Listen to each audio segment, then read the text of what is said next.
एक मोबाइल ना लगाओ जाओ। डॉक्टर थोड़ा और बगल में, डॉक्टर थोड़ा और बगल में आइए।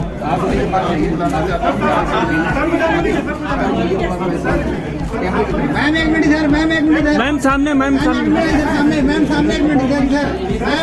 मैम सामने। काटते समय आईडी ऐश्वर्या को मिल जाओ।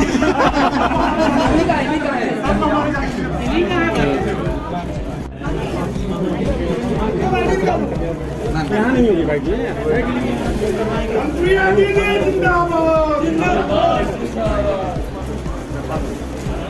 ये मैम, ये रिसेप्शन एरिया।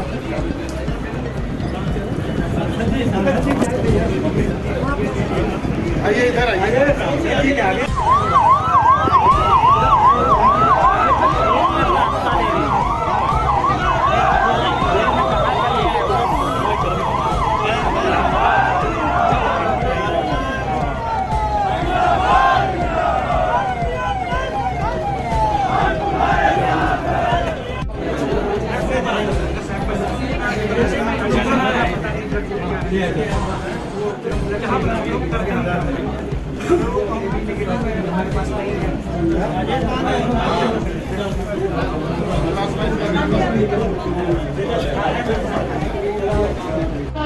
आज प्रयागराज में आई हैं, यहाँ पर एक अपना ब्लड बैंक का भी उद्घाटन आपने किया है। किस तरह से ये क्षेत्र के लोगों के लिए मददगार साबित होगा? देखिए, इस क्षेत्र में 50 किलोमीटर के दायरे में कोई भी ब्लड बैंक नहीं है। उस दृष्टि से अगर देखा जाए तो ये पहल बहुत ही सराहनीय है, क्योंकि कभी भी अचानक किसी दुर्घटना के चलते या किसी मरीज को ब्लड की आवश्यकता पड़ती है तो ऐसे में उसके जो तीमारदार है या परिवारजन है उनको बड़ी समस्या होती है, काफ़ी दूर जाना पड़ता है।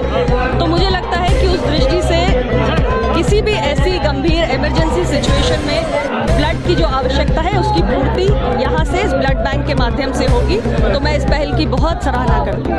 आज घोषी के लिए जो चुनाव रहा उसका प्रचार खत्म हो गया है, क्या लग रहा है घोषी में जिस तरह से वहाँ पर चुनाव प्रचार किया गया है, और क्या दावा है कि एनडीए के लिए? देखिए, इसमें कोई संदेह ही नहीं है कि उत्तर प्रदेश की जनता का एनडीए गठबंधन के ऊपर भरपूर विश्वास है, भरोसा है, और उसी के आधार पे हमारे जो उपचुनाव के प्रत्याशी हैं घोसी विधानसभा से वो भारी अंतर से जीतने जा रहे हैं। इस बात को मैं पूरे दावे के साथ कह सकती हूँ। अच्छा, तमिलनाडु के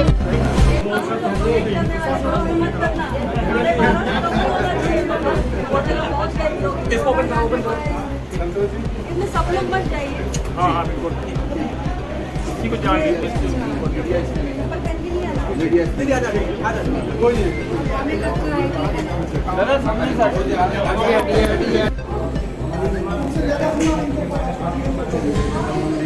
पीछे से फोटो खींचे, ऐसे पीछे ग्रुप करना, ग्रुप करना। आप लोग खर्चा वाली आइए।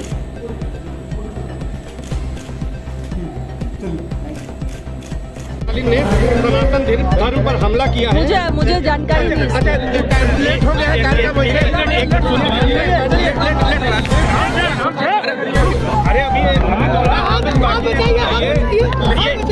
इंडिया गठबंधन को लेकर किस तरह से इंडिया गठबंधन और जो है एनडीए के साथ 2024 की लड़ाई देखती है? आपने कहावत सुनी होगी, ज्यादा जोगी मठ उजाड़। तो ऐसा ही हो गया है कुछ इंडिया गठबंधन का हाल। हर व्यक्ति वहाँ पर प्रधानमंत्री पद का दावेदार है, तो वहाँ पर जो परिस्थितियां हैं उसे पूरा देश देख रहा है। आज वहाँ पर इस बात का फैसला नहीं हो पा रहा है कि सीटों का बंटवारा कैसे होगा।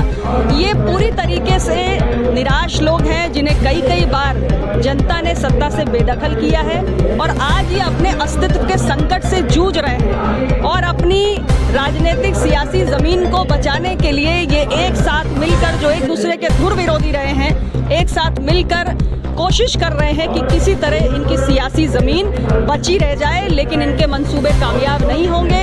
देश की जनता को एनडीए गठबंधन की सरकार के कार्यों में, उपलब्धियों में पूरा विश्वास है, मोदी जी के नेतृत्व पर भरोसा है। और देखिए, हम चांद पर पहुंच गए, हमने अपने सोलर मिशन को भी किस तरीके से कामयाब करके दिखाया है।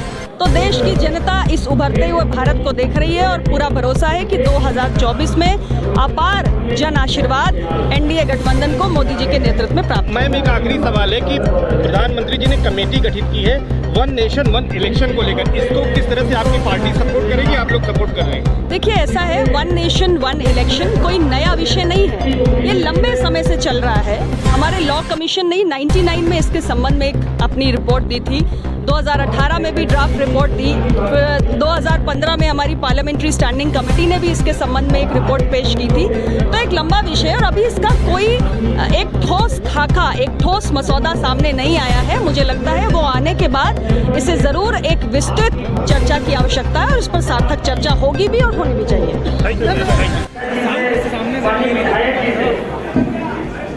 सारे लोग पीछे जी, सबको पीछे करिए।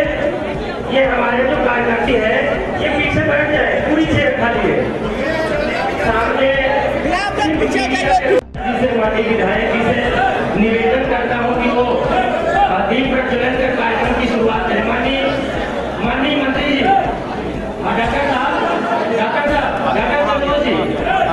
डॉक्टर जी दीप प्रज्वलन कर इस कार्यक्रम का शुभ और भव्य शुभारंभ करने जा रही है, कर रही है। एक बार जोरदार तालियों की गड़गड़ाहट से इस कार्यक्रम के भव्य शुरुआत के लिए स्वागत, अभिनंदन, वंदन। तालियां और होनी चाहिए क्योंकि आपके बीच